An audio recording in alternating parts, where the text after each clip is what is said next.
वाराणसी में transgender cell, Mahatma Gandhi Kashi विद्यापीठ एवं prismatic foundation के संयुक्त तत्वाधान में पहचानों के साथ ही पहल के अंतर्गत मीडिया पेशेवरों के लिए विशेष कार्यशाला का आयोजन किया गया। कार्यक्रम का उद्देश्य पत्रकारों, संपादकों, कंटेंट क्रिएटर्स और मीडिया कर्मियों को LGBTQIA+ समुदायों से जुड़े मुद्दों पर संवेदनशील, सम्मानजनक और समावेशी रिपोर्टिंग के लिए जागरूक करना था। कार्यशाला में प्रतिभागियों को जेंडर और लैंगिकता की बुनियादी समझ, LGBTQIA+ समुदाय की विविध पहचानों, समावेशी भाषा के प्रयोग, नैतिक रिपोर्टिंग और समुदाय के प्रतिनिधित्व से जुड़े महत्वपूर्ण विषयों की जानकारी दी गई। सहभागिता गतिविधियों के माध्यम से यह समझ विकसित की गई कि समाचारों और सार्वजनिक विमर्श में समुदायों को अधिक जिम्मेदारी और सम्मान के साथ कैसे प्रस्तुत किया जाए। कार्यक्रम का उद्घाटन सत्र में ट्रांसजेंडर सेल के समन्वयक प्रोफेसर संजय ने बताया कि जुलाई 2023 से स्थापित ट्रांसजेंडर सेल का उद्देश्य ट्रांसजेंडर, क्वियर एवं अन्य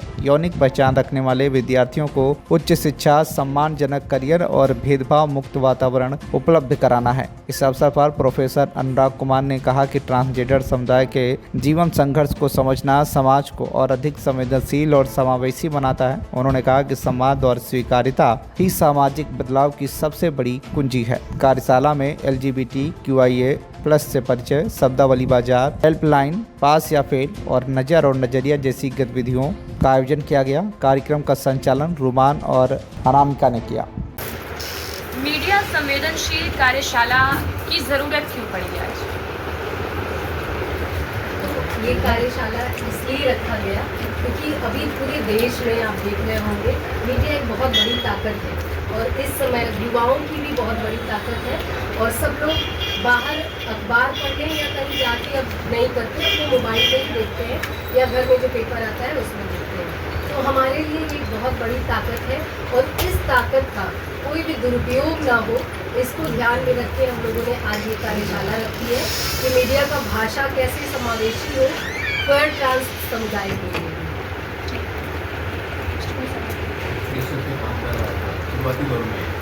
तो एक बहुत ही रिपोर्टिंग आती थी कि 2 बच्चों की माँ प्रेमी से सुन, तो मतलब कि 2 बच्चों की माँ किसी की चली गई अपनी मर्जी से, उसकी रिपोर्टिंग प्रॉपर ना होकर जो है तो ये हाईलाइट किया है कि वो जो लड़की गई है, महिला गई है, 2 बच्चों एक प्रेमी वाले को जा कहीं थी वो शादीशुदा है, उसके कितने बच्चे हैं और इसका शब्दता छोड़ दी, इसका क्या मतलब होता है ना।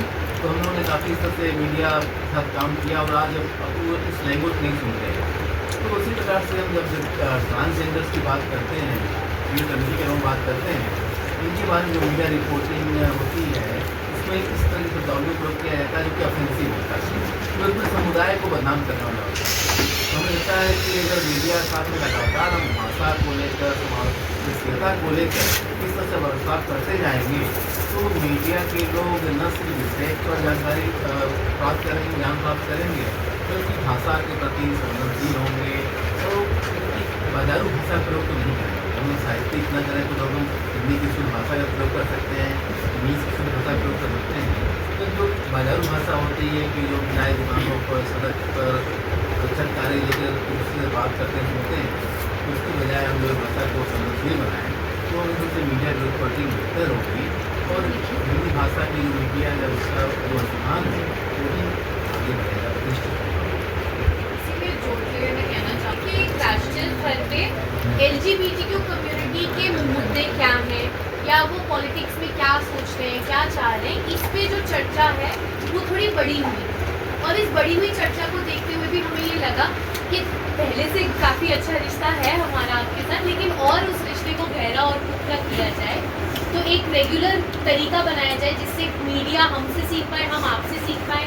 जैसे अब हमें पता है कि आपको एक हेडलाइन कैसी चाहिए, तो अब हम आपके साथ मिल के काम कर पाए कि हम ऐसी ही हेडलाइन दें जो आपके लिए भी ठीक रहे और हमारे समुदाय के लिए भी ठीक रहे। तो ये एक और मुद्दा था जिसके कारण से हमने ये कार्यशाला आज आयोजित की। जहाँ तक बात की जाए ये जो लैंगिकता के लोग हैं या विभिन्न यौनिकता के लोग हैं उनके लिए अभी हमारी जानकारी में तो सरकार ने कोई ऐसा कानून या नियम लाए नहीं। अगर आपको याद हो तो कुछ 10 साल पहले की ही बात है कि विभिन्न यौनिकता का होना गैर कानूनी हुआ करता है। हम चाहते हैं कि ऐसे कानून आए जिससे हमारे हमारे साथ गैर बराबरी जो होती है वो ना होए, उसमें किसी प्रकार का दंड हो, कुछ स्कॉलरशिप्स हो सरकार के द्वारा, कुछ हेल्थ इंश्योरेंस हो। काफ़ी ऐसी छोटी छोटी चीज़ें हैं जो शायद समुदाय चाहता है, लेकिन अभी वो बातचीत सरकार के साथ जारी है। आई डोंट थिंक हम ऐसी जगह पे पहुँचे हैं जहाँ पे विभिन्न लैंगिकता वाले लोगों को किसी भी प्रकार का अधिकार है। इस पर लगातार मिली बात करेंगे कि आप ही लोगों की बहुत ज़्यादा आवश्यकता है, जितना यदि आप करेंगे, इसकी वकालत करेंगे, उतना यदि जो मुद्दा सरकार करना सकते हैं। लगता है कि मीडिया की भूमिका बड़ी इसमें है कि चाहे वो गे हो, चाहे लेस्बियन हो, चाहे दूसरे आइडेंटिटीज के लोग हैं, इनके जो रोजगार के मुद्दे हैं, इनकी जो शिक्षा के मुद्दे हैं, स्वास्थ्य के मुद्दे हैं, इसको मीडिया द्वारा लगातार उजागर किया जाए ताकि सरकार सोचे, हमारे जो पार्लियामेंटेरियंस हैं उसको सोचे, विचार करें, एक रास्ता निकालें। और कहीं ना कहीं जब हम लोग 377 को आपराधिक घोषित किए, उसके बाद बहुत जद्दोजहद, बहुत मुश्किल के साथ ट्रांसजेंडर एक्ट आया और उस एक्ट के संशोधन का जो ये अभी आप देख रहे हैं बहुत बड़ा सिलसिला चला। तो एक तो ये है कि ये संशोधन कहीं ना कहीं हम सब लोगों के लिए बहुत खतरनाक साबित है, जो पूरा का पूरा हमारी पूरी अस्मिता को समाप्त करने की बात कर रहा है। उसका अभी केस चल रहा है लगातार। लेकिन एक ये भी है कि इस कानून के संशोधन में जब हम सब लोगों का जो संगठन है, वर्ल्ड क्लास लोगों का संगठन है, उसको एकजुट होने का एक मौका भी मिला है। और कहीं ना कहीं हम लोग कोशिश कर रहे हैं, मतलब हम बहुत पीछे जा चुके हैं। कहा जाए कि 10 साल पीछे, जितना आगे बढ़े थे उतने पीछे चले गए इस कानून के संशोधन से। लेकिन फिर भी हमारी लड़ाई बहुत आगे जाएगी और हमको लगता है कि अच्छा ही जाएगा। इसके साथ साथ हम आज ये वर्कशॉप, जो पहला सवाल था कि मीडिया का कभी हम दोष नहीं दे रहे, क्योंकि हम कई बार ऐसा आता है कि हमारे मीडिया साथियों को भी इस बारे में कभी मौका ही नहीं दिया गया कि उनको जानकारी है। तो हमको कई बार देखने को मिला, दिल्ली, मुंबई, कलकत्ता, कई जगह ऐसे जहाँ पे मीडिया वालों को बहुत झड़क दिया जाता है या इस तरीके से पेश किया जाता है कि अब वो एकदम खलनायक है। खलनायक सब लोग हैं, हर आप देखेंगे जगह पे है खलनायक, लेकिन हम तब तक उसको खलनायक नहीं बुला सकते जब तक उनके साथ हम बातचीत नहीं करेंगे। अब हम ये कह सकते हैं इस हॉल में जितने बैठे हैं वो लोग ऐसे कोई भी कोविड समाचार देने से पहले एक बार जरूर सवाल करेंगे अपने आप से। तो हम बहुत ज़्यादा कॉन्फिडेंस में है कि हमारी बनारस की मीडिया जितने आज यहाँ पे उपस्थित है, उनके साथ हमको नहीं लगता कि कोई भी असंवैधानिक भाषा का इस्तेमाल करेंगे।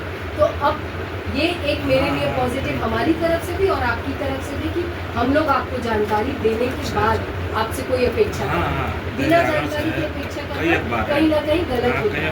तो इसलिए भी हम कभी भी इस तरीके से नहीं जाएंगे कि एक तरफा जानकारी को हम स्वीकारें और एक तरफा ना स्वीकारें।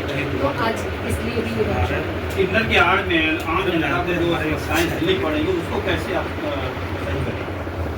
ये बहुत बड़ा मुद्दा है, क्योंकि आप सब लोगों को पता है कि जब आप घर में अपने पिताजी को कुछ सिखाएंगे तो उनको थोड़ा सा तो लगेगा, बहुत मेहनत के साथ करना पड़ता है कि पिताजी को हम बताएं कि पापा आप इस जगह गड़बड़ है।